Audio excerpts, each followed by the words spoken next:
Camp തകൃതിയായിട്ട് നടന്നു പോവുകയാണ്. അടുത്ത ദിവസത്തെ മെനു ആണ് നമ്മൾ ഈ കാണിക്കുന്നത്. ഇന്നത്തെ മെനു എന്ന് പറയുന്നത് വാഴക്കൂമ്പ് തോരൻ, ചിക്കൻ കറി, മോര് കറിയാണ്. അപ്പോൾ വാഴക്കൂമ്പ് ഫുള്ള് നമ്മുടെ പിള്ളേരിരുന്ന് കൊത്തി അരിഞ്ഞു കേട്ടോ. കൈ മൊത്തം കറയൊക്കെ ആയി, എന്നാലും സാരമില്ല, അതും ഒരു പാഠം, അതും ഒരു ഹാപ്പിനെസ് എന്ന് പറഞ്ഞാൽ അവരതെല്ലാം ഹാപ്പി ആയിട്ടങ്ങ് ചെയ്ത് തീർത്തു കേട്ടോ.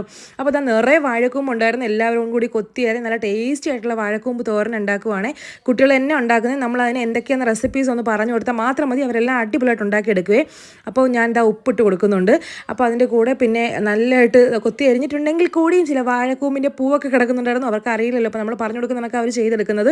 അങ്ങനെ സൂപ്പർ ടേസ്റ്റ് ആയിരുന്നു കേട്ടോ. ഉഴുന്നൊക്കെ ഇട്ട് നമ്മൾ വേവിച്ചെടുത്തത്.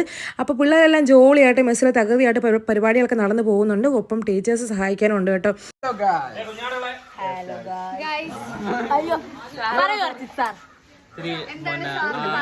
ചെറിയ ഉള്ളിയൊക്കെ അരിഞ്ഞു വെച്ചിട്ടില്ലേ, അതെല്ലാം അവിടെ പേസ്റ്റ് ആയിട്ട് തന്നു കഴിഞ്ഞാൽ ഇതിനകത്ത് പരട്ടി വെച്ചിരുന്നാൽ പഠനം, പഠിപ്പ്, പാചകം എല്ലാം ഉള്ള അർച്ചിത് സാർ.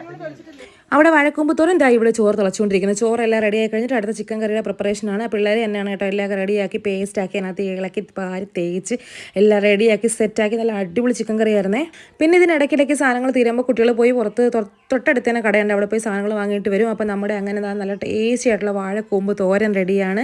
പിന്നെ ഇതിന് നമ്മുടെ അടുത്ത് ചിക്കൻ കറിയുടെ പ്രിപ്പറേഷന് പോവുകയാണ്. വാഴക്കൂമ്പും ചോറും ഒക്കെ റെഡിയായി. ഇനി അതെല്ലാം വാങ്ങി വെച്ചിട്ട് ചിക്കൻ കറി വെക്കാൻ പോവുകയാണ്. അപ്പോൾ നിറയെ സവാളയും പച്ചമുളകും കറിവേപ്പിലയും ഇഞ്ചിയും വെളുത്തുള്ളിയും എല്ലാം കുട്ടികൾ അരിഞ്ഞു കൊടുത്തിട്ടുണ്ട്.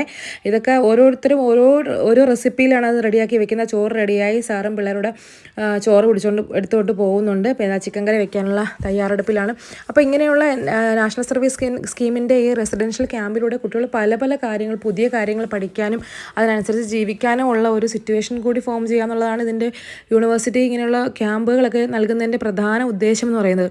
അപ്പോൾ നമ്മളൊന്ന് ടീച്ചേഴ്സ് ഒന്ന് ജസ്റ്റ് ഒന്ന് കൈവച്ചൊന്ന് സഹായിച്ചു കൊടുത്താൽ തന്നെ അവർ ബാക്കിയുള്ള കാര്യങ്ങളെല്ലാം നോക്കിക്കോളും എന്നുള്ളതാണ് അതിൻ്റെ വേറൊരു ഹാപ്പിനെസ് എന്ന് പറയുന്നത്. സാധാ ചിക്കൻ കറി അങ്ങനെ സവാള എല്ലാം അടുപ്പിലിട്ട് നല്ലതായിട്ട് വഴറ്റിയെടുത്ത് ആ ചിക്കൻ കറി റെഡി ആയി കേട്ടോ. നല്ല എണ്ണയൊക്കെ തെളിഞ്ഞ് കിടക്കുന്നുണ്ടോ. അപ്പോൾ ഇന്നത്തെ നമ്മുടെ മെനു എല്ലാം റെഡിയായി. മോര് കറി നല്ല സൂപ്പർ ടേസ്റ്റ് മോര് കറി. അപ്പോൾ ഇതെല്ലാം കൂട്ടി കുളിച്ച് ഫ്രഷ് ആയിട്ട് വന്ന് ഞാനൊരു പിടിയും പിടിച്ചു കേട്ടോ. ക്യാമ്പിൽ നിൽക്കുന്നതുകൊണ്ട് തന്നെ നല്ല പൊരിഞ്ഞ വിശപ്പാണ്. അപ്പോൾ ഇത്രയുള്ളൂ നമ്മുടെ വീഡിയോ. ഇഷ്ടപ്പെട്ടാൽ ലൈക്ക് ചെയ്യുക, കമൻറ്റ് ചെയ്യുക, സബ്സ്ക്രൈബ് ചെയ്യാൻ മറക്കല്ലേ. Tata, bye bye.